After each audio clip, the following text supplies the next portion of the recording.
Hey guys, so tonight I'm going to be showing you guys how I create my daughter's floating nightstands. And let me take these off because it's like the light bouncing back. This is all you're going to need.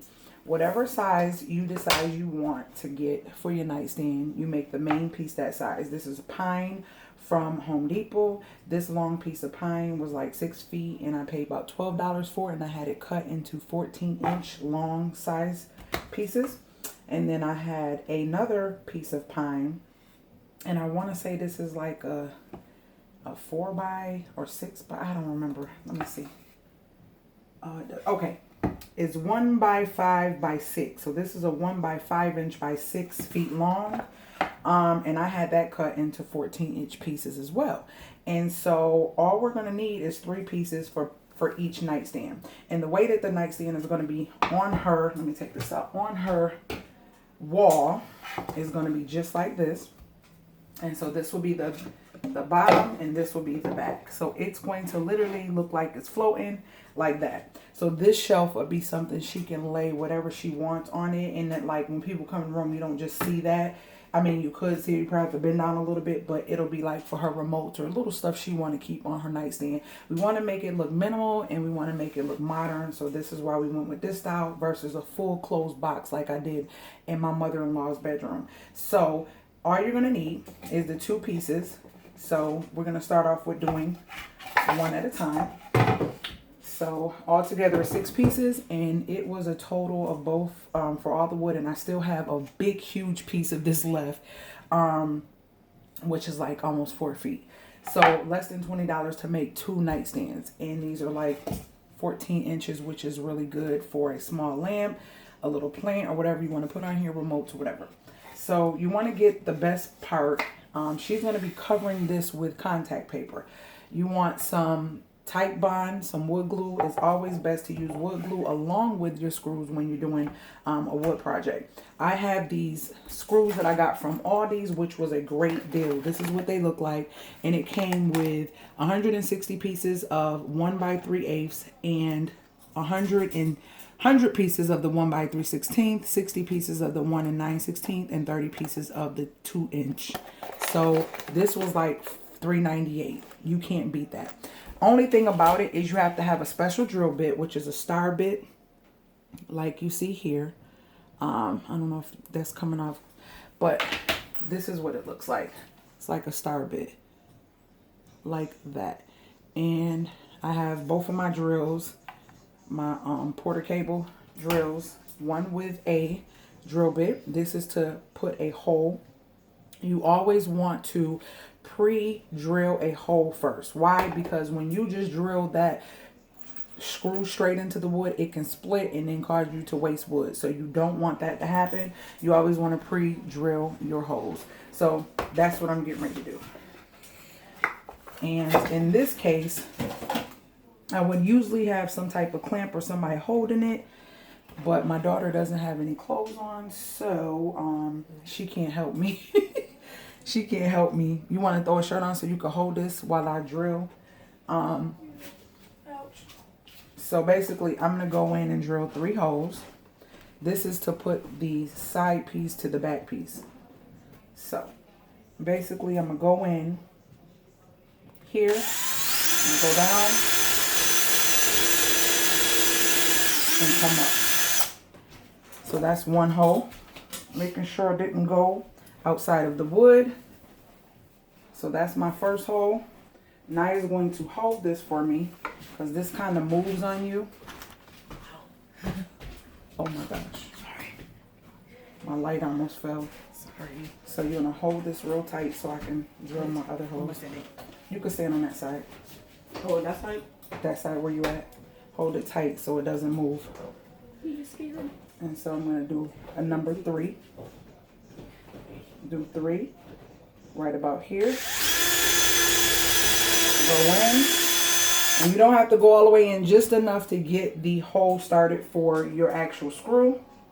Then I'm gonna go in here and come back up. And so now what I'll do is I'll take my glue and I'll open this up, and then I'm gonna put my glue down should have shook it and had it ready.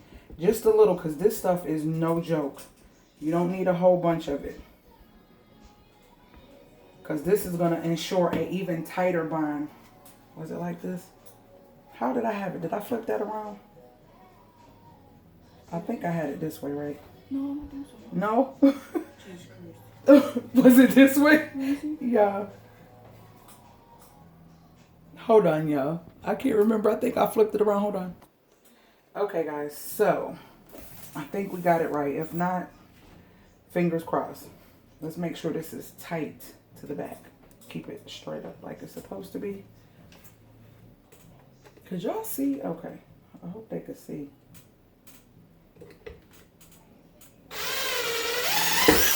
Okay. One in. Yep, that was right. Here we go. Ah! You okay? Y'all, please don't be heavy-handed like my big old heavy hand self. I really just went too deep in the wood. But it's going against the wall, so that's a good thing. And so this is the other side.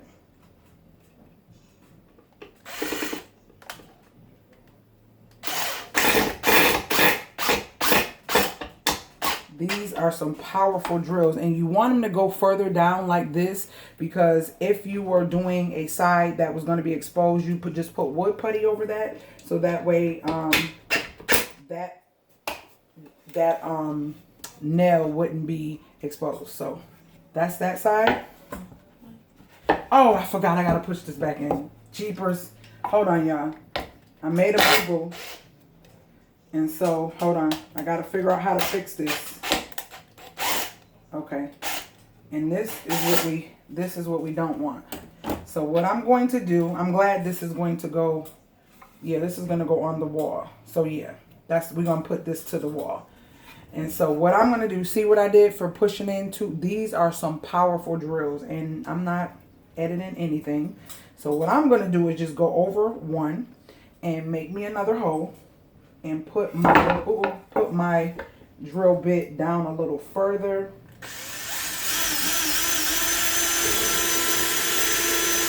Right here, and just put my hole down in this spot so that way it can. You got it? It would be nice if I had the drill going. Okay, so that this is going to be. Wait, what did I say? This is going to be the back, right? Yeah, and this is going to be, or was it this way? Yeah, this is going to be the back. And this is going to be the top. Like this. So, hold on, y'all. Hold on 1 second. Hold on. Okay, so, you got it? Wait, okay. You got it? She said, wait, okay. So, we're going to do the holes for the top. I forgot to start the doggone. Okay, wait.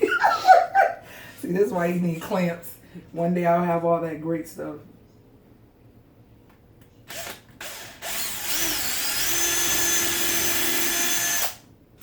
How many should we do? 3. It moved. Weird. It moved when I did that. Hopefully it'll be good though. Make sure it didn't go through the other side. We good? Okay. Ow. Okay, so we gotta put glue. Why? That's what you're supposed to do. Let go. I'm scared. Go. Why would it just not move right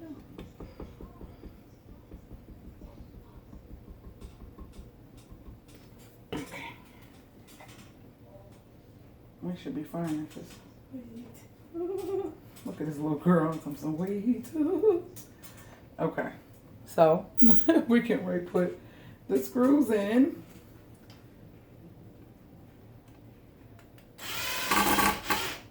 See if it's going through the right way, because it seemed like that shifted on me. You good? Okay. See, that's why it's good to use clamps, guys, because these things will shift. Like once the screw get tight, it'll shift sometimes.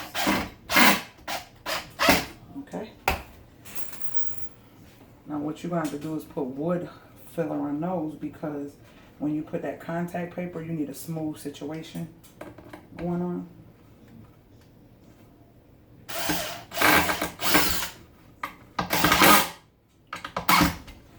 Okay, so here is her. Ooh, why is it saying my camera? Here's the nightstand, the floating nightstand, and that's how easy it was to make. So stay tuned for the other part of this where we finish it, sand it, and then we mount it to the wall. I hope you guys enjoyed this unedited video of how to make floating nightstands. Now this is kind of what it's going to look like, guys. On her wall next to her bed, just like this. Just like this. Now this is going to be sanded, it's going to be painted white, and she's going to be putting contact paper on the top up here.